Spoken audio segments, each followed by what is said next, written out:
ನನ್ನೆಲ್ಲ ಪ್ರೀತಿಯ ವೀಕ್ಷಕರಿಗೆ ನಮಸ್ಕಾರ. ಸ್ನೇಹಿತರೆ, ನಿಮಗೆಲ್ಲ ರಕ್ಷಿತಾ ಅವರ ಬಗ್ಗೆ ಗೊತ್ತೇ ಇದೆ. ಒಂದು ಸಾಮಾನ್ಯ ಯೂಟ್ಯೂಬರ್ ಆಗಿ ತಮ್ಮ ಪ್ರಯಾಣ ಆರಂಭಿಸಿದ ಅವರು ಬಿಗ್ ಬಾಸ್ ಮನೆಗೆ ಪ್ರವೇಶ ಪಡೆದು ತಮ್ಮ ಮಾತಿನ ಶೈಲಿ, ಆತ್ಮವಿಶ್ವಾಸ ಮತ್ತು ವ್ಯಕ್ತಿತ್ವದ ಮೂಲಕ ಇಡೀ ಕರ್ನಾಟಕದ ಜನರ ಮನಸ್ಸು ಗೆದ್ದರು. ಬಿಗ್ ಬಾಸ್ ಮನೆಗೆ ಹೋಗುವ ಮೊದಲು ಅವರನ್ನು ಕೆಲವರು ಮಾತ್ರ ಗುರುತಿಸುತ್ತಿದ್ದರು. ಆದರೆ ಬಿಗ್ ಬಾಸ್ ನಂತರ ಕರ್ನಾಟಕದ ಮೂಲೆ ಮೂಲೆಗೂ ಅವರ ಹೆಸರು ತಲುಪಿತು. ಇದೇ ವಿಷಯ ನಮ್ಮೆಲ್ಲರಿಗೂ ಒಂದು ದೊಡ್ಡ ಪ್ರೇರಣೆ. ಯಾಕೆಂದರೆ ಯಶಸ್ಸು ಎನ್ನುವುದು ಕೇವಲ ಸೆಲೆಬ್ರಿಟಿಗಳಿಗೆ ಮಾತ್ರ ಸೀಮಿತವಲ್ಲ. ಅವಕಾಶ ಸಿಕ್ಕಾಗ ಸಾಮಾನ್ಯ ವ್ಯಕ್ತಿಯು ತನ್ನ ಪ್ರತಿಭೆಯಿಂದ ಅಸಾಮಾನ್ಯ ಸಾಧನೆ ಮಾಡಲು ಸಾಧ್ಯ. ರಕ್ಷಿತಾ ಅವರು ಇದನ್ನು ಸಾಬೀತುಪಡಿಸಿದ್ದಾರೆ. ಒಮ್ಮೆ ಊಹೆ ಮಾಡಿ ನೋಡಿ, ಇಂದು ನಿಮ್ಮನ್ನು ನಿಮ್ಮ ಊರಿನ ಜನ ಮಾತ್ರ ಗುರುತಿಸುತ್ತಿರಬಹುದು. ಆದರೆ ಬಿಗ್ ಬಾಸ್ ಮನೆಯೊಳಗೆ ಹೋಗಿ ನಿಮ್ಮ ನಿಜವಾದ ವ್ಯಕ್ತಿತ್ವವನ್ನು ತೋರಿಸುವ ಅವಕಾಶ ಸಿಕ್ಕರೆ ನಾಳೆ ಇಡೀ ಕರ್ನಾಟಕವೇ ನಿಮ್ಮ ಬಗ್ಗೆ ಮಾತನಾಡಬಹುದು. ನಿಮ್ಮ ಅಭಿಪ್ರಾಯಗಳು, ನಿಮ್ಮ ನಡವಳಿಕೆ, ನಿಮ್ಮ ಜೀವನದ ಕತೆ ಲಕ್ಷಾಂತರ ಜನರಿಗೆ ಪ್ರೇರಣೆಯಾಗಬಹುದು. ಈ ಬಾರಿ ಬಿಗ್ ಬಾಸ್ ತಂಡ ಸ್ಪರ್ಧಿಗಳ ಆಯ್ಕೆಗಾಗಿ ಸುಮಾರು 3 ನಿಮಿಷಗಳ ವಿಡಿಯೋವನ್ನು ಕಳುಹಿಸುವಂತೆ ತಿಳಿಸಿದೆ. ಈ ವಿಡಿಯೋವೇ ನಿಮ್ಮ ಮೊದಲ ಹೆಜ್ಜೆ.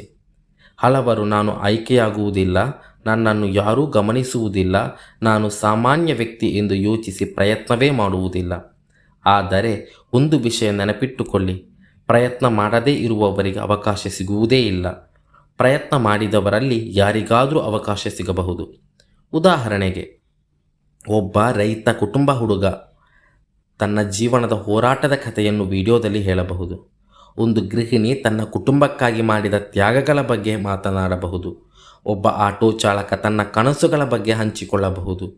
ಒಬ್ಬ ಯೂಟ್ಯೂಬರ್ ತನ್ನ ಪ್ರಯಾಣದ ಬಗ್ಗೆ ಹೇಳಬಹುದು. ಬಿಗ್ ಬಾಸ್ಗೆ ಬೇಕಾಗಿರುವುದು ಕೇವಲ ಸೆಲೆಬ್ರಿಟಿ ಹೆಸರು ಅಲ್ಲ, ನಿಜವಾದ ವ್ಯಕ್ತಿತ್ವ ಮತ್ತು ವಿಭಿನ್ನ ಕಥೆಗಳು. ನಾನು ಈಗಾಗಲೇ ಯಾವ ರೀತಿ ವಿಡಿಯೋ ಮಾಡಬೇಕು ಎಂಬುದರ ಬಗ್ಗೆ ಒಂದು ಪ್ರತ್ಯೇಕ ವಿಡಿಯೋವನ್ನು ನಿಮಗಾಗಿ ಮಾಡಿದ್ದೇನೆ. ಅದನ್ನು ನೋಡದೇ ಇದ್ದರೆ ತಪ್ಪದೆ ನೋಡಿ. ಯಾಕೆಂದರೆ ಒಂದು ಉತ್ತಮ ಪರಿಚಯ ವಿಡಿಯೋ ನಿಮ್ಮ ಆಯ್ಕೆಯ ಸಾಧ್ಯತೆ ಹೆಚ್ಚಿಸಬಹುದು. ಸ್ನೇಹಿತರೆ, ನಾವು ಪ್ರಯತ್ನ ಮಾಡುವುದು ನಮ್ಮ ಕೈಯಲ್ಲಿದೆ, ಫಲಿತಾಂಶ ನಂತರದ ವಿಷಯ.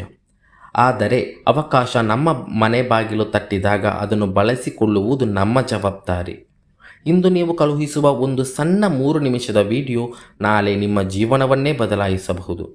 ಹಾಗಾದರೆ ನಿಮ್ಮಲ್ಲಿ ಯಾರೆಲ್ಲ ಬಿಗ್ ಬಾಸ್ ಮನೆಗೆ ಹೋಗಬೇಕು ಎಂದು ಕನಸು ಕಾಣುತ್ತಿದ್ದೀರಿ? ಯಾರೆಲ್ಲ ಈ ಅವಕಾಶವನ್ನು ಬಳಸಿಕೊಳ್ಳಬಹುದು ಸಿದ್ಧರಿದ್ದೀರಿ? ಕಾಮೆಂಟ್ನಲ್ಲಿ ತಿಳಿಸಿ. ನಾನು ಬಿಗ್ ಬಾಸ್ಗೆ ಹೋಗಬೇಕು ಎಂದು ಬರೆದು ತಿಳಿಸಿ. ನಿಮ್ಮ ಕನಸುಗಳಿಗೆ ನನ್ನ ಹೃತ್ಪೂರ್ವಕ ಶುಭಾಶಯಗಳು. ಈ ಬಾರಿ ನಮ್ಮಲ್ಲಿ ಯಾರಾದರೂ ಒಬ್ಬರು ಬಿಗ್ ಬಾಸ್ ಮನೆಗೆ ಹೋಗಿ ಕರ್ನಾಟಕದ ಜನರ ಮನರಂಜನೆ ಮಾಡಲಿ ಎಂದು ಆಶಿಸುತ್ತೇನೆ. ಧನ್ಯವಾದ.